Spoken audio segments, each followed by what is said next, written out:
Koreano mga katropa misibat siyang utang. Pasla kinos prisuhan. May na prisus utang ang ipaslak ni prisuhan.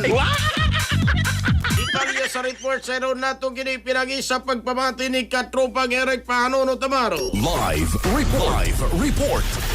Kaya Jerry, mga kigilan sa ka-49 anyos ng South Korea National ay napas nila karon sa mamaling police station man ingong gisibatan ni iyang 400,000 pesos nga utang ngadto sa laing Koreano pud ni ning kaghapon ning adlaw katrupag Jerry Julio 22 2026 ang napas na karon selda sa mamaling police mo ni si certain kuan laga Chan Hong litaw taga Asan City South Korea samtang ang reklamante mao usab ang 43 anyos nga kailan pud yung Koreano nga si Kyo Tae taga Seoul South Korea. Base sa post ng investigasyon sa kini pagmamaling police station nasuta nga alas 4 ang taklas karon dito ni sila sa usa ka iladong hotel no diri ang casino there is my SRP katupagad seri mga kaigalaan pud niya matud pa kining suspect nangutang ni og 400,000 ka pesos gikan sa biktima uban ang saad nga bayran kini sa muwahi katupagad Jerry atol usab sa pag kuan nila pag stay pag kini bang sugal katupagad Jerry mga kaigalaan apan tungod sa tuyo nga makapanghilad katupagad pinagi sa pagkunglimbong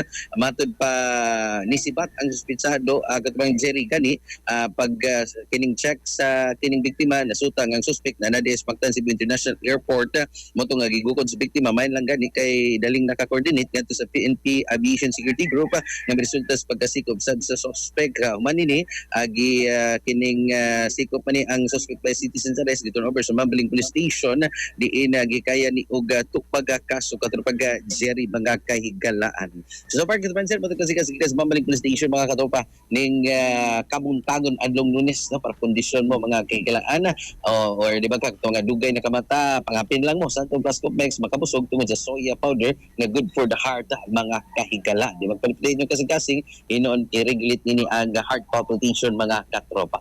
Alang sa isang Pilipino para sa Pilipino katropa Eric Amaro, XFM News. XFM report. Cellphone Plus Gold, mapalit sa mga butika sa inyong lugar.